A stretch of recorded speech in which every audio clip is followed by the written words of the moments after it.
Official secret act की खुसूसी अदालत ने साइफर केस में चेयरमैन पीटीआई के जुडिशियल रिमांड में 10 अक्टूबर तक तौसी कर दी।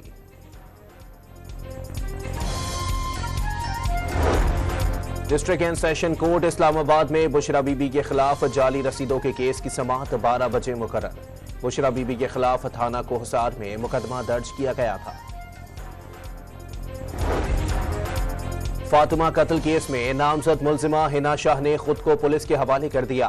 खैरपुर के खवातीन पुलिस स्टेशन मुंतकिल कर दिया गया। हरदीप सिंह के कत्ल में 6 अफराद मुलविस थे। 2 गाड़ियां इस्तेमाल की गईं।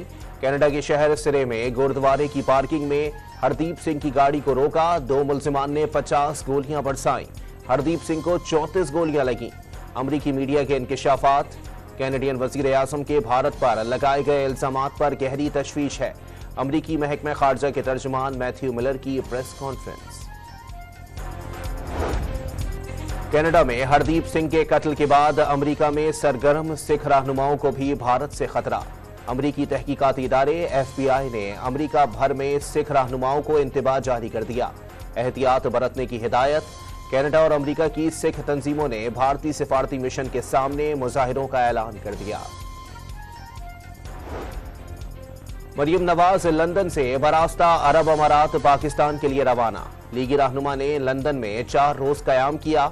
नवाज शरीफ और शहबाज शरीफ के साथ अहम इजलास में शिरकत की। मरियम नवाज पाकिस्तान पहुंचकर नवाज शरीफ के इस्तकबाल के लिए तैयारियों का जायजा लेंगी। और क्रिकेट वर्ल्ड कप में शिरकत के लिए पाकिस्तान क्रिकेट टीम आज रात भारत के लिए उड़ान भरेगी।